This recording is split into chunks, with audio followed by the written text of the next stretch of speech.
Hello everyone, it's me सबा शेख। तो Pak Bharat टाकरा, high voltage टाकरा, जो हो गया सो हो गया। न्यूजीलैंड के साथ हमारी टीम ने जो कर दिया सो कर दिया, मगर अब बात है आगे बढ़ने की। पिच रिपोर्ट आपके साथ में शेयर करेंगे। इसके अलावा आपको बताएंगे कि दुबई की जो कंडीशंस हैं, पिच कंडीशंस हैं, वो क्या है। इसके अलावा टॉस कितना मैटर करेगा, कल के मैच में कितना अहम किरदार अदा करेगा टॉस, क्योंकि यही कहा जा रहा है कि वहाँ की जो पिचेस हैं वो स्लगिश हैं और जो दूसरी बैटिंग करेगा उसको होने वाली है प्रॉब्लम। तो बेहतर यही है कि अगर जो भी टीम टॉस जीत जाए वो सबसे पहले बैटिंग करे। और ये पाकिस्तान में, कराची में भी पिचेस पे हमने देखा था कि जो सेकंड बैट कर रही थी टीम, उसको काफ़ी ज़्यादा प्रॉब्लम्स हो रही थी। अच्छा, अब भारत का जो अटैकिंग प्लान है वो आपके साथ में शेयर करती हूँ। वो क्या है कि उनके जो बड़े बड़े प्लेयर्स और उनके जो बड़े बड़े सूरमा जिनको कहते हैं ना, कि वो बैठे हुए सर जोड़कर, इसके बावजूद भी कि उनको पता है कि उनके पास जो टीम है वो बड़ी स्ट्रांग है, इसके बावजूद भी कि उनको पता है कि उनके पास जो शामी है वो आउट क्लास है, मगर हमारे बॉलर्स भी कम नहीं है। तो सबसे पहले भारत का जो प्लान है, उनके जो सुनील गावस्कर हैं, वो ये कहते हैं कि क्योंकि वहाँ पर जो दुबई की पिच कंडीशन है, वहाँ पर जो पिचेस हैं वो बड़ी स्लगिश हैं, तो उसके ऊपर स्पिनर को इन करना चाहिए। यानी उनका कहने का मतलब ये है कि नए बॉल के साथ में कुलदीप को जो है वो ट्राई करवाना चाहिए। कुलदीप तो इन हो, लेकिन वरुण चक्रवर्ती जो हैं उनको इन कर देना चाहिए और उनसे जो है वो स्पिन करवाना चाहिए, क्योंकि जो मिडिल ऑर्डर है इंडिया का बॉलिंग के हवाले से, उसमें उनको प्रॉब्लम आ रही है। यानी जो मिडिल ऑर्डर की बॉलिंग होती है, जब वो दूसरी टीम को अटैक कर रहे होते हैं तो उसमें उनको प्रॉब्लम आ रही है और वो ज़्यादातर जो है वो स्पिनर्स के ऊपर फोकस कर रहे हैं कि जब फास्ट बॉलर विकेट्स नहीं ले पाते हैं तो फिर स्पिनर्स जो हैं वो उनको इन किया जाए। इसके अलावा जो ओवरऑल उनका लाइनअप है, जो उनका बैटिंग लाइनअप है, वो किसको नहीं पता, वो तो किसी से छुपा ही नहीं है कि उनकी बैटिंग जो है वो कितनी ज़्यादा ज़बरदस्त है और कितनी ज़्यादा कंसिस्टेंसी के साथ जो है वो शॉट्स मारते हैं। लेकिन अभी जो अच्छी बात यह है कि हमारी जो पाकिस्तान क्रिकेट टीम है, उन्होंने भी बहुत फोकस किया और उनके ही अपने जर्नलिस्ट ये बात कर रहे हैं कि पाकिस्तान टीम की जो बॉडी लैंग्वेज है ड्यूरिंग प्रैक्टिस, वो कहीं से भी डिस्टर्बिंग नहीं लग रही है और ये बहुत अच्छी साइन है। अब यहाँ से हमें क्या प्लानिंग करनी होगी, हमें क्या स्ट्रैटेजी करनी होगी। बहुत टाइम हो गया पाकिस्तान के पास जो है वो रिवर्स स्विंग उस तरीके से नहीं हो रहा। क्रॉस सीम पे जाएं, एटलीस्ट यॉर्कर्स कराएं, क्योंकि हमारे पास अगर खुशदिल हैं चले जी, मगर वो उतना नहीं, स्पिन में उतना नहीं है, लेकिन फिर भी काम चल सकता है। तो हमें काम नहीं चलाना है, हमें प्रॉपर स्ट्रेटजी बनानी है। सबसे पहला किरदार होगा टॉस का। उसके बाद अब सोचना ये होगा कि इमामुल हक इन है तो उसके बाद उस्मान को इन करते हैं या नहीं करते हैं। टॉप ऑर्डर में ओपनिंग बैट्समैन जो है वो कौन होंगे, कि इमामुल हक के साथ जो है वो क्या बाबर ओपन करते हैं या फिर रिजवान आते हैं। सऊद शकील की जगह है या नहीं है, सऊद शकील होंगे या नहीं होंगे। तो किस तरीके से जो है ये प्लेइंग 11 जो है अब सेट होगी और उसमें जो है वो ये देखा जाएगा कि अगर उस्मान को लाते हैं तो क्या उनके ऊपर एक बहुत बड़ी रिस्पॉन्सिबिलिटी तो नहीं हो जाएगी कि आते ही उनको इतने हाई वोल्टेज टाकरे वाले मैच में जो है वो इन कर दिया जाएगा। मगर वहाँ की प्लेइंग कंडीशन से बहुत ज़्यादा अवेयर हैं। लेकिन फिर बात वही आ जाती है कि सऊद शकील भी तो इतने अरसे से कराची में खेल रहे थे और बाबर आजम खुद लाहौर में खेल रहे थे, मगर वो रन्स नहीं कर पा रहे, वो उस तरह से परफॉर्मेंस नहीं दे पा रहे।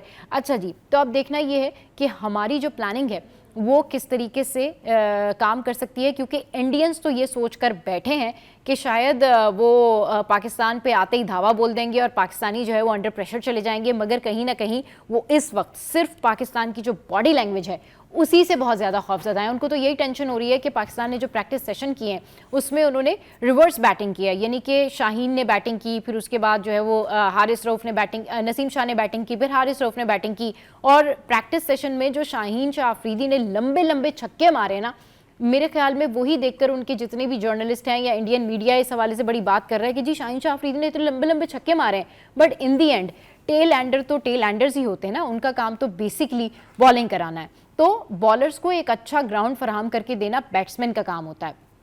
अब रन्स अगर नहीं आ रहे हैं तो वहाँ से कोहली के रन्स नहीं आ रहे हैं, लेकिन पाकिस्तान के खिलाफ आईसीसी में जो कोहली है उसका रिकॉर्ड बहुत ज़बरदस्त है और इंडिया में ये बहुत ज़्यादा बात हो रही है कि जी विराट कोहली कल चलेगा। तो हम भी एक्सपेक्ट कर रहे हैं कि बाबर आजम भी कल चलेंगे, क्योंकि इससे पहले लेजेंड क्रिकेटर शोएब अख्तर ये बात कर चुके हैं कि आप देखिएगा कि जिस दिन इंडिया पाकिस्तान का मैच होगा उस दिन बाबर आजम की फॉर्म वापस आ जाएगी, उस दिन विराट कोहली की फॉर्म वापस आ जाएगी। But let's hope for the best कि हमारे यहाँ से बाबर आजम चल जाएं। हम अपने खिलाड़ियों के ऊपर प्रेशर पुट नहीं करते, प्रेशर नहीं रखते कि जी आपने जीत कर ही आना है। हमारा कंसर्न ये होता है कि आपने एटलीस्ट फाइटिंग स्कोर देना है, स्ट्रगल करनी है और लड़कर, अगर खुदा ना खास्ता आप हार भी रहे हैं तो लड़कर हारें। मगर कल जिस तरह का हाई वोल्टेज टाकरा है उस पर जो इंडियन जर्नलिस्ट हैं और जो इंडियन मीडिया है उसने पाकिस्तानी क्रिकेटर्स के ऊपर जो कहते हैं ना चील की निगाह रखी हुई है और ये देख रहे हैं कि फोकस कर रहे हैं कि किस प्लेयर की बॉडी लैंग्वेज क्या है। तो सबसे पहले हमें टॉस, उसके बाद पिच की condition, then we have to decide कि हमने अब कैलकुलेटेड मैच खेलना है। हमारे जो आखिरी के 10 ओवर्स हैं उसमें हम स्ट्रगल कर रहे हैं। हमारे फास्ट बॉलर जो हैं वो कहीं ना कहीं नाकाम नज़र आ रहे हैं, मतलब फ्लिप आके हमें मार के चले जाते हैं और हम देखते रह जाते हैं, 6-7वें नंबर के वो नंबर पर आ रहे हैं। तो हमारी जो बैटिंग लाइनअप है उसके हवाले से हमें बहुत ज़्यादा जो है वो कंसिडर करना पड़ेगा, देखना पड़ेगा, क्योंकि 1 डाउन फिर हमारे पास रिजवान आ जाते हैं, फिर उसके बाद जो है वो अब देखें कि कौन मज़ीद जो है वो लाइनअप में एडजस्ट होते हैं, फिर नीचे जो है तैयब ताहिर हैं और फिर दीगर हमारे जो वो प्लेयर्स हैं। लाइनअप के हवाले से इंडिया इस बात पर बड़ा खुश है कि पाकिस्तान के पास जो है वो एक स्पिनर है और फास्ट बॉलर हैं, और इनके फास्ट बॉलर जो हैं वो लास्ट ओवर में, यानी इनके पास कोई ऐसा बॉलर हुकअप नहीं हो रहा, यानी क्लिक नहीं कर रहा। यानी शाहीन शाह अफरीदी ले लें, जिनको इतना टाइम हो गया, बड़े सीनियर हैं, उनको इस वक्त में डेथ ओवर्स में बॉल करके विकेट लेनी चाहिए, यॉर्कर्स कराने चाहिए। नसीम शाह की वो पेस नहीं है, हारिस रऊफ की वो पेस नहीं है। दे नो कि ये बहुत डेंजरस बॉलर हैं, मगर वो ये भी जानते हैं कि इनकी पेस कहीं खो गई है। तो पाकिस्तान के पास अगर कोई चीज़ मिसिंग हो रही है तो डेथ ओवर्स के अंदर वो बॉलर मिस हो रहा है, या उसकी प्लानिंग मिस हो रही है, या उसकी स्ट्रेटजी मिस हो रही है, क्योंकि हमारे बॉलर्स आखिरी ओवर्स में और ज़्यादा जो है वो मार खा रहे हैं। इस हवाले से हमें अपनी स्ट्रेटजी और प्लानिंग को ओवरकम करने की ज़रूरत है।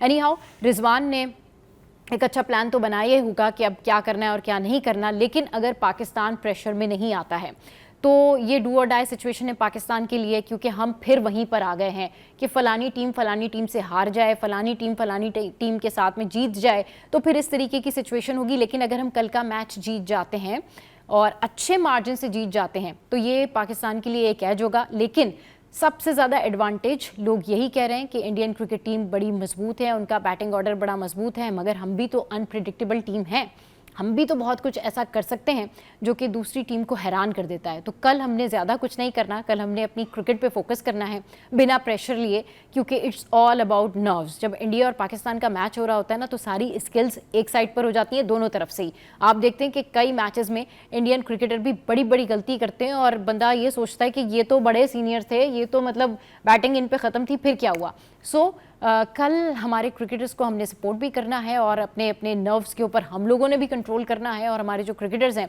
उनको भी चाहिए कि कल इस नर्व्स के गेम में जो है वो अपने आसाबों को मजबूत रखें और प्लानिंग और स्ट्रेटजी बनाकर खेलें। अगर टॉस जीत जाते हैं, कोई भी टीम जीतती है, अल्लाह करे पाकिस्तान जीते, तो उनको बैटिंग ही करनी चाहिए, क्योंकि दुबई की जो कंडीशंस हैं उससे पाकिस्तानी अच्छी तरीके से अवेयर भी हैं। पिचेस जो हैं वो थोड़ी स्लगिश हैं। अभी लेट्स सी कि कल कोई मेगा चेंज ना हो या कल बहुत सारी चीज़ें जो वो चेंजेस में ना आ जाएं, तो हमें इस तरीके से अब अटैक करना होगा और अब हमें ख्याल रखना होगा कि ये हमारा बिल्कुल हमारे पास कोई चांस नहीं है। अगर इसके बाद ये मैच हम हार जाते हैं तो हमारे पास ऐसा कोई चांस नहीं है। बट कुछ भी कीजिए, पाकिस्तान क्रिकेट टीम जैसे भी कीजिए, मेहनत कीजिए, जो भी आपके आपस में कोई मनमुटाव चल रहा है वो ख़त्म कीजिए, जेलअप हुई है और हमें कल का मैच जिता दीजिए। बस कल का मैच जिता दीजिए। बहुत सारे पाकिस्तानी ये कहते हैं कि बस कल का मैच जीत जाए, समझो हमारी तो चैंपियंस ट्रॉफी का फाइनल हो गया। So best wishes, let's hope for the best Pakistan cricket team.